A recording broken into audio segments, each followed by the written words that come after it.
Hello, philosophers. I'm Alex Martinez. And I'm Sam Mascaro. And with us today, we have again Gary Peeler. Hey, it's me, podcast.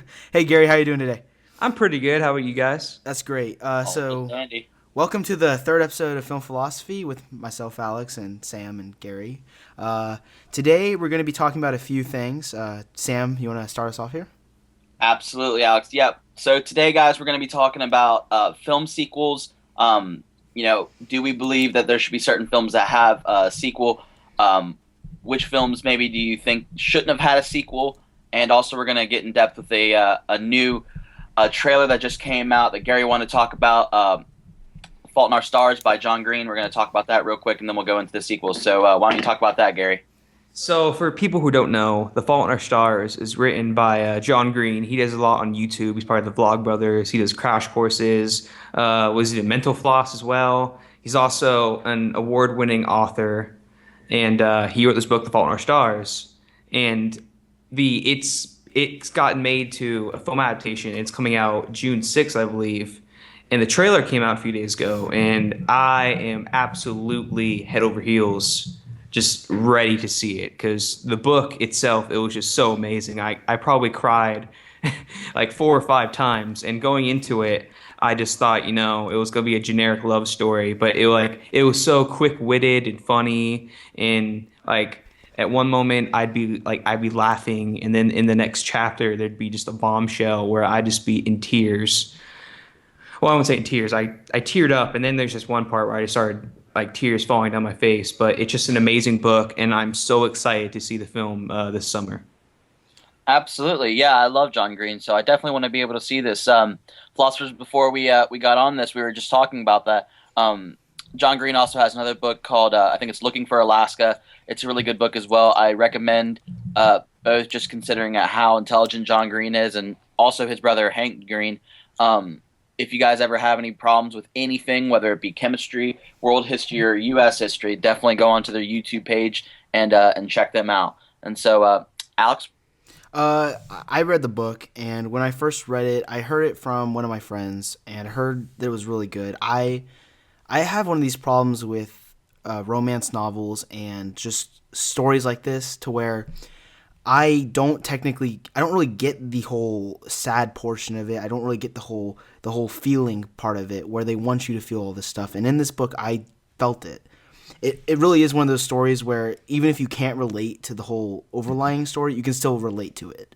And I think John Green does a wonderful job at doing that, and just the way that he approaches his audience on YouTube, on the Vlogbrothers, and his Crash Course YouTube channel. Mm-hmm. The way that he just approaches people and approaches situations, he makes it comical, but at the same time shows, it's a big deal. And I don't know when it's releasing. Gary, do you know when the actual release date is for it? I believe the date for the movie is June 6th. June 6th. All right, I'm going to have to see that then, because I know that movie and the Lego movie are both on my top priority right now. Lego movie. Dude, the Lego movies looks amazing. It has Morgan Freeman, Will Ferrell, it has all those top-line people, and I thought it was going to be nothing. Then I heard those voices, and now I'm excited for it, because it has all the favorite Lego characters. A couple years ago, as a kid, I'd play Lego Star Wars. I played Lego Batman, and just seeing something on the big screen like that, it's definitely gonna be fun. It's cool that it's actually all anime. It's actually Legos too. It's not like some CG Lego movie that you see on TV. It's actually all completely 100% Legos. So. And I saw the trailer for it, and it looked like flawless kind of in its form. It's not like a typical stop motion where it's just like picture. It looked pretty good. Yeah, agreed. So with The Fault in Our Stars, I hope that they don't change much of the novel, because I really did enjoy the novel. Yeah, definitely. And I don't want it to become one of those films where the novel is adapted, but it's only adapted and not completely, I guess, turned into a film, and more or less just changed a lot. The last Airbender film was pretty horrendous. So God Almighty! You mean Ong? We can kind of do a crossover with this and what we're going to go into later with the sequel thing. I tell you what, you want to see a disappointed 12-year-old tried to have me watch The Last Airbender. I'm a diehard Avatar fan. Yeah, Philosopher. so Alex and I and love Avatar. The Legend of Korra. When I heard about that, I almost cried, It and so was I got in depth with that. it's a pretty good show. Pretty good show. Legend I of like Korra. it. I like it because it's like they're not. They're trying to continue it on, but they're not. They're not reusing a bunch of old ideas. Like they're creating new ideas. It's not like Korra has to be able to learn how to airbend, or well, she does have to learn how to airbend. I mean to say she doesn't. But it was only 2 episodes, and it's not like this is the main focus. The main focus is, oh, look, there's an anti-bending revolution going on. Right. It's almost like, and they were talking about this, that there were a lot of mirrors between the Legend of Korra and the what's it called? What is it? With Wall Street. Oh, Occupy Wall Street. Yeah. There was a lot of things that were going on with that, and the producers and the animators of that were extremely surprised to see about that because they actually produced and created all those animations before Occupy Wall Street actually happened. yeah. And so to see that happen, it's really good luck for your show, but it's just a really cool mirroring kind of thing. But yeah, I definitely, when I saw Last Airbender, I was so mad at how much they left out of the first season. It was And disappointing. they changed things too. Like, They well, did. first They off, called- the biggest problem, They Aang is the pronounced main his name character. wrong. It's Ong. Well, they pronounce it They called Ong. him So Ong. It's M Night Aang. Shyamalan is, that's Well- it's a no. Yeah, and M. Night Shyamalan was explaining it as, well, I'm trying to get them to pronounce it, like the correct way, and that's how we try to describe it as. But you can't change a character's name. You can't change how it's said. And you can't change how it sounds. It just doesn't seem right, especially for a character that's in an anime and is specifically referred to as Aang. And also another example, a web series that Alex and I watched called Ruby, produced by Rooster Teeth, and I love them to death. There's a specific character. Her name is Weiss, and people are like, well, the correct German pronunciation would be like Weiss. So the creator Monty Ohm was like, okay, but this is how we're going to pronounce it, because it's her name. It's their own world. Like people don't call Alex, don't call him some. I can't even think of an example like Alex. Well, my They call actual him- name is Alexander, but I prefer to be called Alex, so people refer to me as Alex. You can't just be like, oh, it's Ong. It's not Ong. It's referred to. He is called Aang throughout the entirety of the anime. You just can't change it. I was sitting there watching C-SPAN because I'm a boring little nerd who doesn't have anything else to do on a Saturday, and I was watching it, and John Kerry was on the Senate Judiciary thing or whatever, and he was sitting there talking to him, and he kept on saying it. He said Iraq. He said Iran, and for philosophers who are saying, well, that's how you say it, it really isn't. Iran is Iran. It's not Iran. It's not Iraq. It's Iraq. And it sounds like a very small difference, but it's the equivalent of saying Ung and Ang and saying America and America. They're like totally different things. Yeah, no, totally. And Instead- and yeah, but the movie doesn't deserve. I don't think that should ever get a sequel. I don't want it to ever get a sequel. I don't want M. Night Shyamalan to ever get his hands on this franchise ever again because I do not want him to ruin it. I disagree. I want to see what he would do because I want to see how Toph is. I want to see that's if true. he's like, You mean Toph? oh my god, I could see him doing some crap like that too, and I would be Instead of so her being blind, she's just deaf. that would She can hear earthquakes, and she's like, I can move this rock this way. purpose of her being for her being an earthbender. That defeats her purpose. She's supposed to be deaf. That's the twist, actually. Here's everything. It's so stupid. Screw you, M. Night Shyamalan. You have no idea what Screw you're you, doing. Night This week, Shyamalan. the podcast tears M. Night Shyamalan a new one. But I think we'll just move on before, he sues us. I'm sorry. it's- I'm sorry. Wait, go back real quick. Toph, one of my favorite characters in the animation. They released like casting information about her like 2 years ago, whenever they were still planning on doing a second film, and the actor was terrible. Like that actor, I would not. She was like a white Why super are there so many American. white kids in Avatar? I don't know. It's not, Please. they're not white. Okay, now I do have to admit, I love the outfit choices that they chose for that movie. Like the whole tattoo design and stuff was really cool, But again, the movie not so cool. And they even did not. And I'm going to try to be quick with this, but I love Avatar so much that I get heated over this. They did not do it correctly because every time that they would firebend, when you see it in the animation, they would firebend and it would just come out of themselves. In the movie, there had to be fire around for it to actually happen. And they tried to make it the same as waterbending. And I'm just sitting there in my head, I'm like, no, you can firebend without there being fire there, buddy. You can't change the rules like that, in my opinion. God. M. Night Shyamalan. Like, screw you! Okay, so moving on. Wait, we should have T-shirts like that. M. Night Shyamalan, screw you, with Sam's face on the back of it.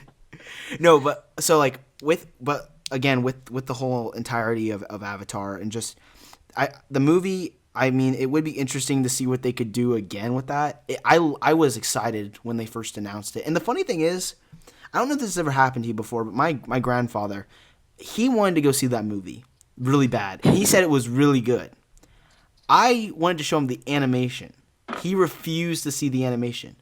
He said that it was child crap or whatever. I'm trying to explain to him, have you seen the themes in the show? This is not at all directed towards children, in my opinion. Have you seen Bloodbending? Bloodbending? I was just about to say that. Gary, was that you? Yeah, man, we're connected. Oh my God, we're connected through blood. Like, I feel you, man. Don't bloodbend me though. It's terrible. I wish they would have showed that old lady. I want to see what that old lady would look like.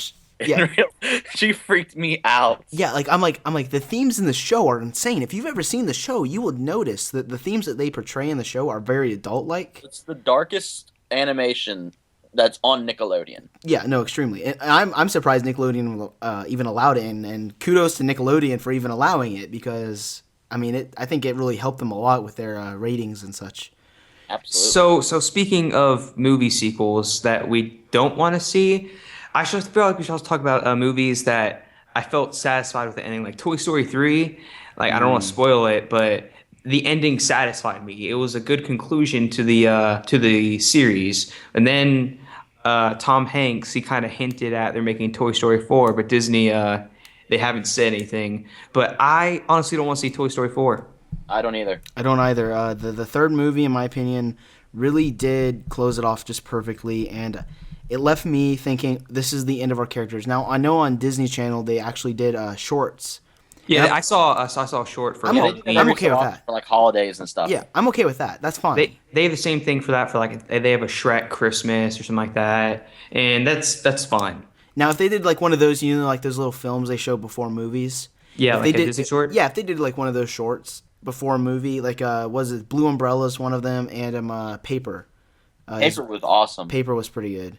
Oh, that was before Wreck-It Ralph, right? Yeah, and it was actually really, really well done. That one. Yeah, I saw Paper and I thought it was awesome. Pixar has one of the greatest, have some of the greatest animators and some of the best minds in the entire film industry, without a doubt. Yeah, I mean, when it comes to things that I look towards, DreamWorks has absolutely nothing on Pixar, and I will say that out loud. And DreamWorks, you can come to my house with your little craftsmen and such, and have, I don't know, Alex the Lion come and scream in my face. But I'm telling you, they're actually going to force a rainbow wig on you and make you sing the song.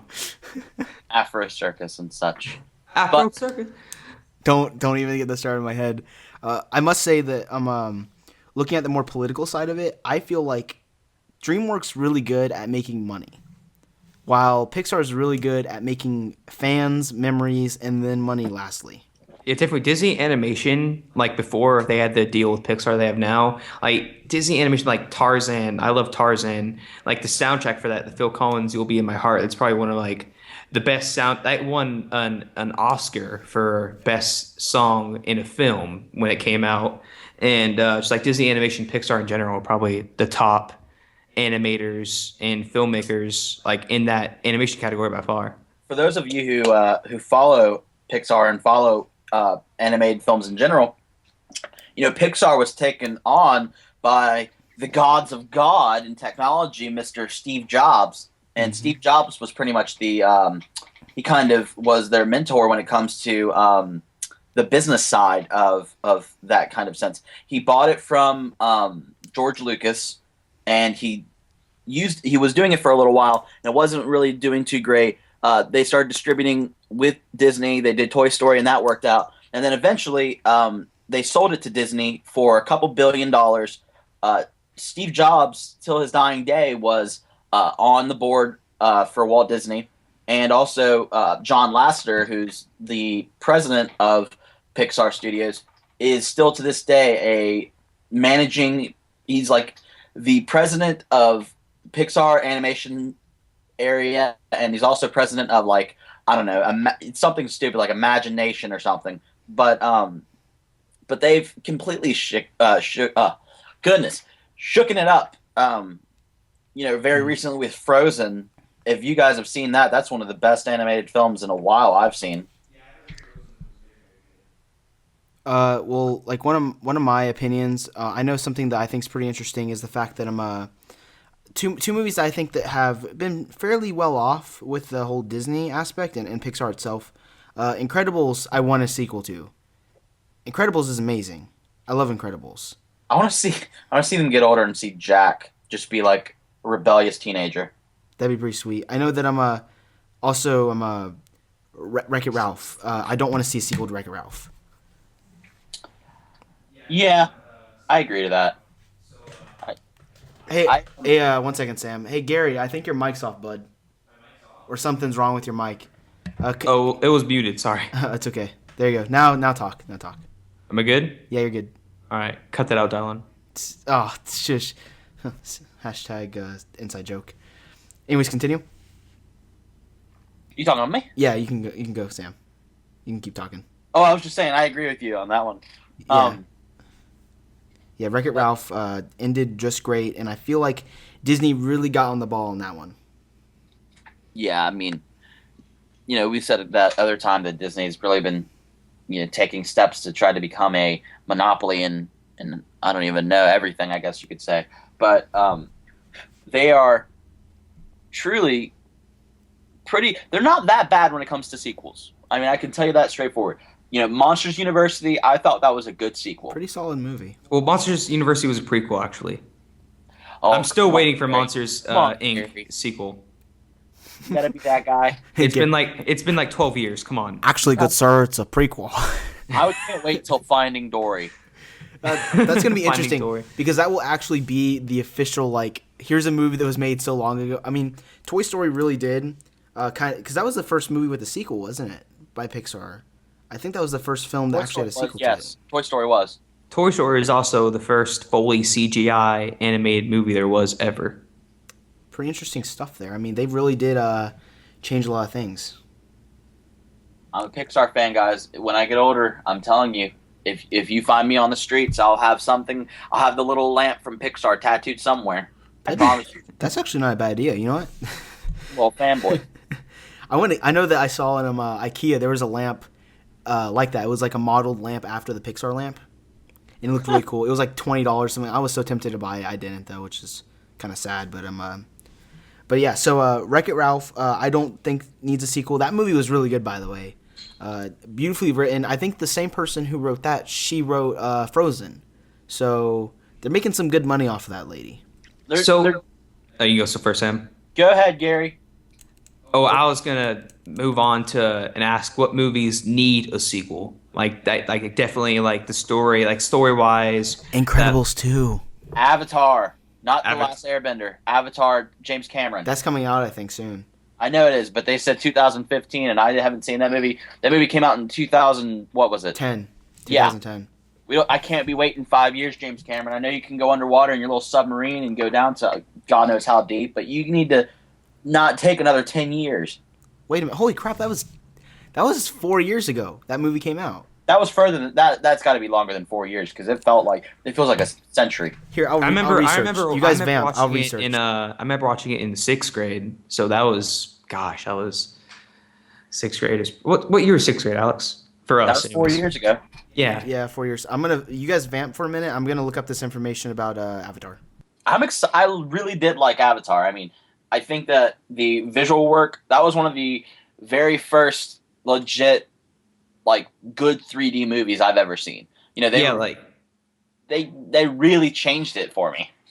It's definitely a big thing because like I said, I think last week actually, that turned Sam Worthington to a nobody into like a common movie star that people want in films and such. So definitely, it changed a lot of people's lives. I mean, you know, we grew up kind of seeing the transitional phase. I feel so bad for the people of or the kids of today, not just because they got to miss out on Sweet Life of Zach and Cody and other greatness of Long That Sort Phil in the future, um, but they've missed out seeing the transition from it. I remember seeing my very first great IMAX movie. It was The Dark Knight. I remember seeing that in Charlotte, North Carolina. They had a huge IMAX theater, and you were able to go see it. I saw The Dark Knight the same day that I saw Harry Potter and the Order of the Phoenix, and so I've got to see that transition. And so I really think that that these kids need to have some kind of transition. Maybe sooner or later they'll be 5D to where you can actually touch them and feel them. I don't know, but we'll figure it out. Yeah, we'll definitely figure it out. Like I wonder, like probably the first IMAX movie I saw at the Kennedy Space Center, and they had a giant IMAX movie. I think it was about. I knew it was narrated by Leonardo DiCaprio, and I think it was about different galaxies or something like that. And like just seeing an IMAX theater with like it's like huge screen and with these 3D glasses, it's just like collapsing into you. Like it's fantastic. Do you remember seeing? I remember we're getting off track, but I love this part. The Wild Thornberrys movie. Yeah, yeah, The yeah. Wild Thornberrys movie. For all of you philosophers who have a childhood, the Wild Thornberrys movie. There was a point in time where what they did is they had you would go in and you would buy your ticket, and there was a little scratch and sniff thing kind of, and it was in 3D, and you'd go in there, and there would be a moment in the movie where there would be something that pops on the screen, like like one of the little things, and you would do whatever it's asking you to do. So it would be like a small little circle that would smell like peanut butter, and you would scratch it and sniff it, and it would smell like peanut butter, and just a lot of things along that sort. And it was like the most interactive movie that was a legit movie I've ever seen. Yeah, the only one of the funniest things looking back at that show was Nigel Thornsberry, old bean. Just Nigel his, Thorne. I like how he was British and no one else in that show was really British. yeah, pretty Everybody in that much. show is British. What are you talking about? Eliza Well, they wasn't didn't. British. Her mom wasn't British. Like, The dad was British. yeah, but like, okay, with the dad though, like, I They want. weren't like stereotypical British, like Nigel Thornsberry. And then the monkey. You guys ever seen like the Rugrats crossover with the Wild That's Of what I'm course, Thorns? of course. Yeah, Oh, the Rugrats Go Wild. Yeah, Yeah, that was a good movie. That was a good movie. that's what I was saying. That's what I meant to say. I'm apologizing, philosophers. I was saying how they had the little scratch and sniff thing for the Rugrats Go Yeah, Wild. I remember those. And you would like sit there and it would be like scratch this to smell this, and you could scratch it, and it would be like popcorn or something. That was really Yeah. cool. Now when we were talking about Avatar, Avatar actually came out in 2009, I knew it. It was longer. December 18th, 2009. It felt so long. Yeah, Sam Worthington. I mean, like these guys, they are. That's a long time ago to think about it. That's 5 years. It is a long time, man. I've had enough time to be able to go out and see other movies and realize how good Avatar really was. Yeah, 2009 film. Full. That was I believe that was one of one of my personal favorite movies that actually utilized the whole only 3D type. Like they filmed in 3D. It was meant for 3D. You could go see it in 2D, but it was meant for 3D, and that was just amazing because I don't like 3D. Me having to wear glasses and stuff, it's really annoying to wear the 3D glasses over my glasses, but it was really worth that experience. Well, Yeah, something yeah. I checked out for the first time a few weeks ago. Me and Alex went to a GameStop, and I saw the Nintendo 3DS, and that's 3D without glasses. And I was just like, "Whoa, the future's here!" Except they're in the bank right now. They are failing as a company. So Yeah, Nintendo, they need to get it I together. apologize for that, by the way. Nintendo, I have no bad blood against you. You just need to I love know, Nintendo. They make business. beautiful games. yeah. Yeah. I called up Nintendo to be able to get Netflix on my 2008 Wii, and they were perfectly kind enough to be able to help me out and get me through that situation. And so I pledge my I don't know if I pledge my life to you, but I pledge my thanks to you, Nintendo. I love Nintendo. They make some good games. And speaking of video games, though, Gary, Assassin's Creed movie. Yeah, No, one of my no. one of my favorite video game series of all time, Assassin's Creed. There's been rumors about, or not rumors, I guess it's kind of confirmed now that Let's get my point. the company Ubisoft, they want to make a an Assassin's Creed movie, a uh, a movie based on the new game that's coming out this year, Watch Dogs, a Raving Rabbits movie, and there's some news recently where a Swedish director, I forget his name, he was rumored to be attached to the Assassin's Creed movie. But the thing is, I don't know what they would do with it because I don't, I got. I kind of like as a fan, I kind of want to see like maybe an Ezio movie, but at the same time, I've already played through that. So seeing it as a movie, it's His kind name of was Daniel Espinosa. yeah, Daniel Espinosa. Have And you have you guys heard about Sly?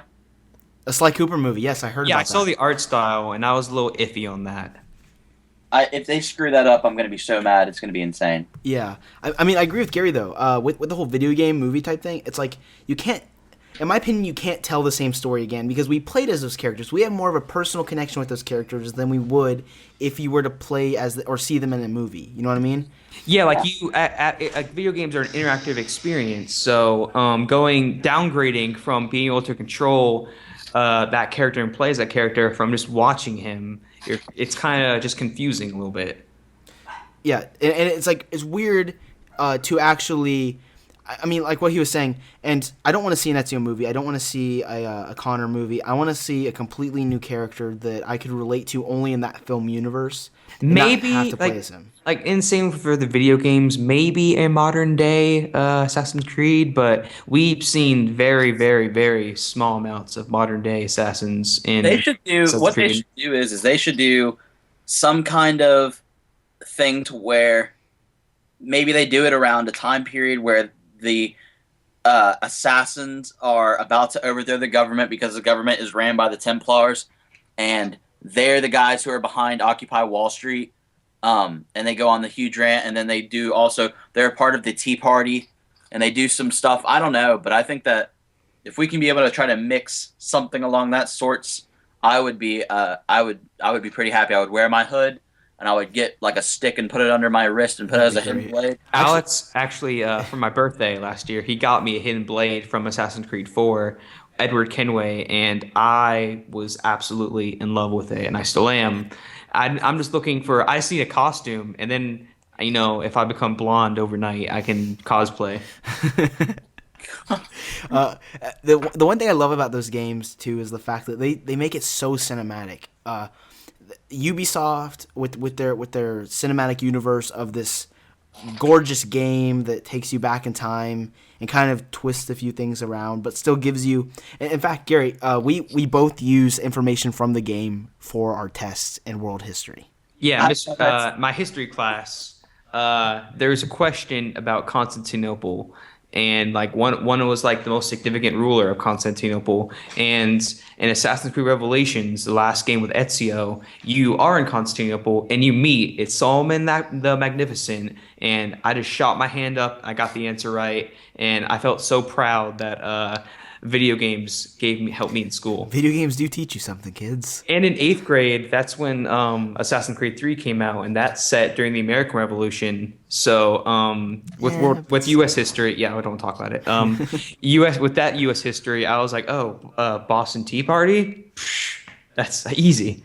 It was. I thought it was cool because what I used to do is my parents are very strict when it comes to the games I buy. Like, I think that's the worst game I've ever bought. And so I can't wait until I'm able to get out of the house and actually experience something like Call of Duty, just because I'm just a loser once more. But Trust me, go with Battlefield, not Call of Duty. I'll take y'all's advice for it. But I remember every single time one of these games would come out, I would say to my dad, I was like, Dad, listen, I'm not even kidding. It's so historically accurate that it pretty much is my history book. Can I please just get it? If anything, it's a more effective way of me being able to learn the subject. And he always succumbs to it. He's always like, all right, yeah, we can go and get it. And so I love it. I love it so much. In all honesty, I like Brotherhood. I really like Brotherhood. Brotherhood's really good.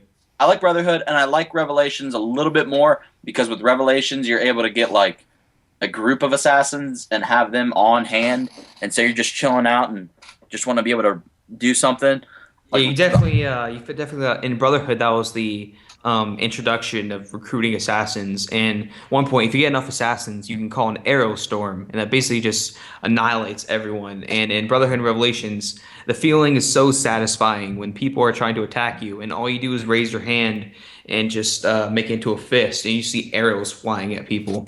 feel like a boss. It's just such a Yeah. good game series too. It's just and the way that they're going to adapt it into a movie, I feel like they could actually do it very well, and I feel like I'm looking forward to it. I want to see how they can pull it off. As long as it's not capitalizing on our knowledge of prior characters. Like, oh look, you in the movie this guy meets Ezio. Look at that. Ezio's in the film for a few minutes. Thumbs Yeah, up. that seemed kind of cheap in a way. Yeah.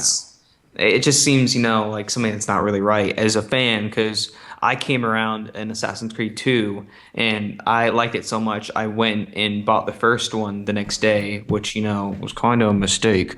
But yeah, You know, they kind of made one of those already. They've made like little mini. They made a mini series for Assassin's Creed 2, I think. Yeah, and it was actually really good, and yeah, that's what I'm Assassin's saying. Creed Lineage. It came with on the disc, and I watched it, and it's basically Ezio's father. He was an assassin. Spoiler alert! It's early in the game. It doesn't matter. And it looked pretty good. See, they can pull it off. I think they could definitely pull it off. Now, something else I want to mention, just because while we're on the topic of video games and films, I just realized that not too long ago they were actually speaking about a Bioshock movie. I'm not sure if you've ever heard of Bioshock, Sam, but I listen. Just because my dad doesn't buy me the games doesn't mean I'm incompetent. I know what Bioshock is. beautiful game, amazing series, and I don't know. I mean, I know that a lot of time with Bioshock Infinite, with the introduction of Columbia and this entire like floating city type thing, they were trying to get away from the idea that Bioshock is only Rapture under the sea. That's the only way that this game can exist. They were trying to get away from that, and they did so very well, very very well. So seeing a movie would be pretty interesting. They just came out with some DLC too, which is again capitalizing on the whole under the sea type thing. But the DLC is really good, and the whole story behind it, while being kind of confusing, really does. It could potentially become that, which is pretty interesting. Another great gaming developer that is great with cinematics. Naughty Dog. Naughty Dog makes the Uncharted series. Last year they came out with The Last of Us, which is still on my list to You could buy. watch that, the cinematics for those games, full movie right there. Yeah, they are absolutely beautiful with cinematics and just the gameplay itself. So Yeah, I love Uncharted. I followed that entire game up to it. I was so happy because it was T, so I could buy it, and so Yeah. like, Also, that's another game that's been like ever since I was in seventh grade. That's been rumored to be made a movie, and I think they're trying to. And I'd like to see it. Nolan North, you know. they kind of screw with you though, because what they'll do is it's it's a very consistent game, and there's a lot of things that are not the same for each game. But there's always, and I recognize this, there's always a part in the game that you can get actually pretty scared about. Like I remember in the first one, when the little zombie things were running. Oh man, I remember when I played that, and you cannot believe how terrified I was. I had the lights on. I had, Yeah, dude. Like just like little like in the game, you just have a little like flashlight that's on your hip, and it points wherever the camera points, or it points wherever the character is facing. So even if you have the camera facing one way, the flashlights are pointing, and those any limited ammunition. So when those things came at you, that prevented me from beating that game because that's like near the end, like kind of near the end of the you game. didn't beat the game. I beat the game. No. I beat it. I just like Oh. that prevented me from playing. Then I finally buckled down and I played it and still terrified. That game, they also did a reboot pretty recently of the Tomb Raider series, which was a movie. I'm not sure how well that did, but I mean, I think the lowest rating video game movie that we can ever think of is the Mario movie. which I actually watched it on Netflix, and it was absolutely terrible. Was it? There was a Mario movie. Yeah, dude, look it up. It's absolutely terrible. It's one of the worst movies I've ever seen in It's my one of I those life. B think grade films. a video game movie that was okay. The Hitman from the Hitman series. That was if you didn't play the games and you just saw the movie, you think it's pretty good. But I didn't. I've only played a couple of the Hitman series, and I thought it was okay. It wasn't like super fantastic, amazing, but it was okay. Yeah, I mean, now you guys have all seen the Avengers, right? The first Yeah. Avengers film. Hmm. Second Avengers film is coming out this summer. Avengers 2: Age of Ultron looks pretty promising. Do you like? I don't know if you guys know the whole comic background behind Age of Ultron or Ultron himself. Maybe we'll talk about that another time. But I think that the Avengers series. I think that the way that they have again in our first episode we talked about Disney and the whole basically the whole I guess conquest of Disney across the world. But the way that they've thought out this entire Marvel Cinematic Universe is amazing. They've really, really thought out exactly how they want to do it and how to put together and make it good. So, Yeah. I definitely excited for that. Definitely excited for. It seems like in the past podcast, just Disney sponsor us. Ubisoft hire Sam as a writer. Hire me. Just give me access to games. And Mario movie Mario don't movie. exist. Don't exist, please. Oh, dude, Mario. Oh no, Avatar. Well, what's the Avatar movie? Avatar: Last Airbender. What's that? What's that? Last Airbender? Was that a movie yet? I don't know. What are you talking about? What? I don't know, dude. What's the Last Airbender movie? Is that a real thing? Man, you know who should direct that? Not M. Night Shyamalan. I wonder if whenever they're in the writer room, the first thing they said was, "You know all the terrible movies this guy has made. Let's make him in charge of making this movie." He's the cheapest director we can find right now. Let's not capitalize on the Did success they even of this. hire? And we have to go back to this because now you done brought it up, and now the demon's coming out of me again. Did they even hire the original guys to help them out? They did, and then apparently, I guess the main writer of the movie took over, and they never heard a word back from them. So, Okay. so the main guys who wrote the show didn't even get a chance to help really with the movie. No wonder it was so crappy. And they're wondering, they're like, how did this not do so well? That's why, you idiot. That's why. Bringing it back. I'm so hopeful for The Fault in Our Stars because it was recommended so heavily, and I liked it so much, and I was pleased with the trailer. So, adaptations be good, please. I Yes. like a book. I like a book by a guy named Carlos Ruiz Zafran. It's called Shadow of the Wind. And if you have Mrs. Peters, which I'm assuming both of you do, We do. You will probably read it sometime this year. If she doesn't, I'm going to be mad at her, and I'll let you guys borrow a copy. It is legit the best book I have ever read. I love it so much. When you read it, you really hit emotional points within it. So when there's a part where it's scary, you actually get scared. And when there's parts that are somewhat, I don't know, sad, you get really sad and you actually feel for it. You have your heart drop for a minute when you hear a certain part. It's a very I don't want to say interactive, but it certainly gets your emotions jumping left and right. And I recommend it to anybody. And I honestly think that if they made a film out of that, even if it is in Spanish, which the original book is, I would by all means go ham on it with my Spanish too.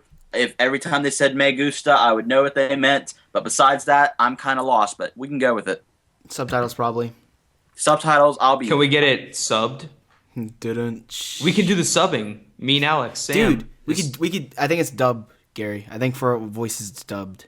Dub, Oh, never not mind. Sub. Well, my ignorance to anime. Dude, best anime, Attack on Titan. They don't have a dub for it that's good. All the dubs make the kids sound like whiny, like 5-year-olds. It's really annoying. Anywho, do you think that's good, guys, for this week? Yeah. All right, so I just want to do one quick segment that I just thought of the top of my head when you guys were talking, but a short film / web series suggestion of the week for me. I want to suggest something to you guys. Actually, two things that is going on right now. Right now, a web series that I like called VGHS is currently entering their third season, and they need some money to make it happen. Now, you can go watch the rest on their website, rocketjump.com, or you can go watch it on YouTube, Rocket Jump, or I think Freddie W, depending on what they have still over there. But right now, it's on Indiegogo. You can donate to it. You can get some cool prizes if you donate for the film. It's a really good web series. Very It's good. absolutely, I love it. I know exactly what you're talking about. It made me mad because what they tried to do is they put it on Netflix, but it gave you like half of the first season, and so I kind of got really mad about that. But yeah, guys, seriously, this is by far the greatest non-professional produced web series type television show that I've ever seen in my entire YouTube existence. Exactly. And you can donate now. I donated for the second season.